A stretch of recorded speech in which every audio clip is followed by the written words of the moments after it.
আলু পেঁয়াজ থেকে শুরু করে টমেটো, সবজি থেকে শুরু করে সাধারণ জিনিসের দাম আকাশ ছোঁয়া। আর এই ইস্যুতে সংসদে কেন্দ্রের নরেন্দ্র মোদী সরকারকে নিশানা করলেন যাদবপুরের সাংসদ সায়নী ঘোষ। লোকসভায় বলতে উঠে তিনি বলেন যে আলু পেঁয়াজ টমেটো সর্ষের তেলে রেশন সবকিছুর দাম তো প্রচুর বেড়ে গিয়েছে। আগে সাধারণ মানুষ পকেটে করে টাকা নিয়ে বাজারে গেলে থলি ভর্তি করে বাজার করে আনতে পারতেন, আর এখন থলি ভর্তি করে বাজারে যেতে গেলে যত টাকা নিয়ে যাচ্ছে তাতে থলিটা ভর্তি হচ্ছে না। সায়নী বলেন যে আগে স্লোগান দেওয়া হতো মোদী সরকারের আমলে মূল্যবৃদ্ধি নিয়ন্ত্রণে আসবে, কিন্তু এখন বলা হচ্ছে মূল্যবৃদ্ধি তো একটা আন্তর্জাতিক ইস্যু। এছাড়াও বেকারত্ব বৃদ্ধি থেকে শুরু করে জিডিপি হ্রাস পাওয়া, মোটের উপর সাম্প্রতিক আর্থসামাজিক ইস্যু নিয়ে মোদী সরকারকে রীতিমতো ধুয়ে দিলেন সায়নী ঘোষ। একই সঙ্গে সায়নী কেন্দ্রের মোদী সরকারের রাজ্যের মমতা বন্দ্যোপাধ্যায়ের সরকারের প্রতি যে বিমাতৃসুলভ আচরণ সেই নিয়েও অভিযোগ করতে শোনা যায়। তিনি বলেন যে 100 দিনের কাজ থেকে শুরু করে গ্রামীণ সড়ক যোজনা সহ বিভিন্ন জনকল্যাণমূলক প্রকল্পে রাজ্যের বকেয়া টাকার কথা উল্লেখ করেন তিনি। বিজেপির কেন্দ্র ও রাজ্য নেতৃত্ব প্রায়ই রাজ্যের বিরুদ্ধে অভিযোগ করেন যে কেন্দ্রীয় সরকারের আয়ুষ্মান ভারত প্রকল্প রাজ্যে চালু করতে দেননি মমতা বন্দ্যোপাধ্যায়।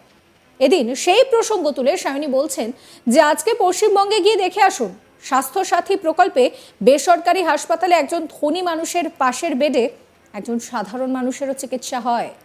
আর এটা কেবলমাত্র সম্ভব হয়েছে রাজ্যের মুখ্যমন্ত্রী মমতা বন্দ্যোপাধ্যায়ের জন্যই।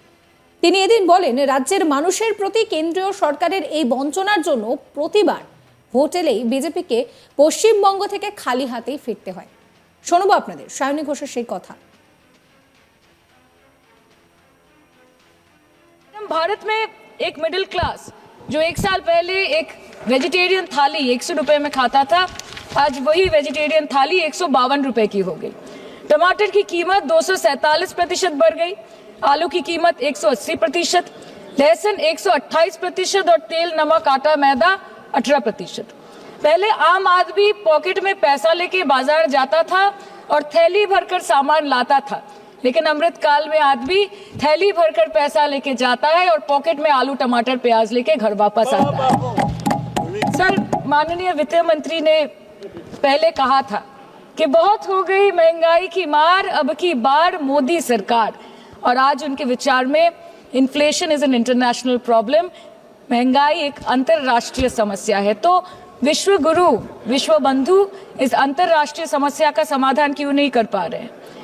Ma'am, 74% of Indians are unable to afford a healthy diet. The household savings have plunged to a 50-year low.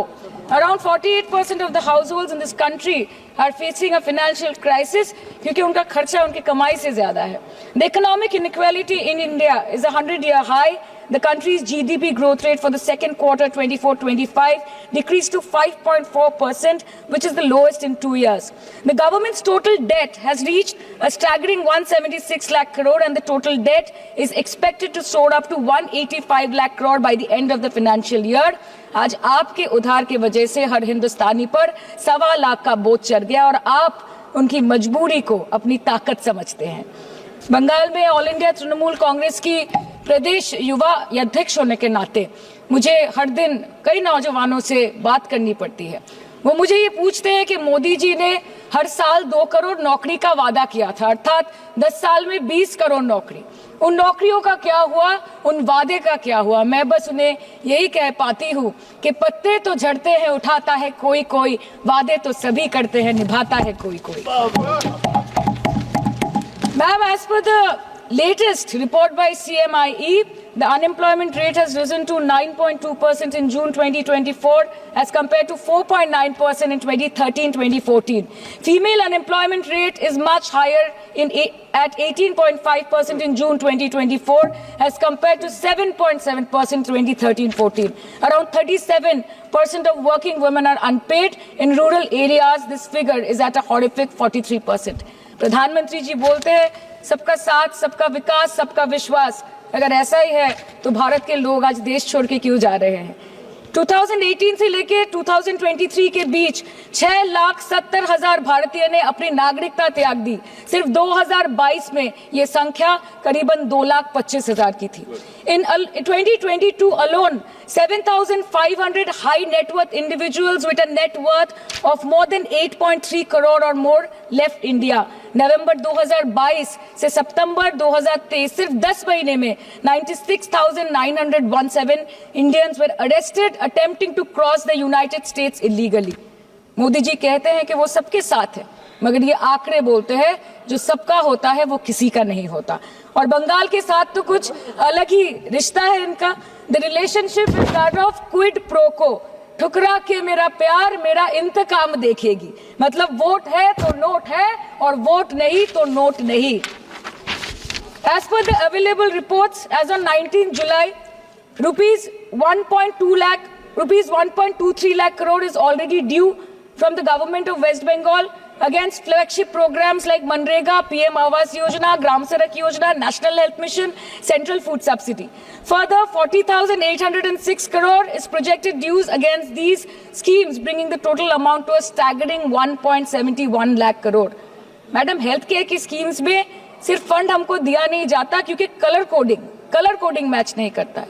सो आप सबका साथ सबका विकास जो बोलते हैं, is it hinging on colour coding? आपको रंग पसंद नहीं तो आप बंगाल के लोगों को पैसा नहीं दोगे और फिर आप आके बोलते हो कि हम बंगाल में जीत क्यों नहीं पाते। Ma'am, this is the reason, this stepmotherly attitude, जिसके लिए बंगाल के लोग हर बार इनको बड़े बड़े रसगुल्ला खिलाकर वापस दिल्ली भेज देते हैं।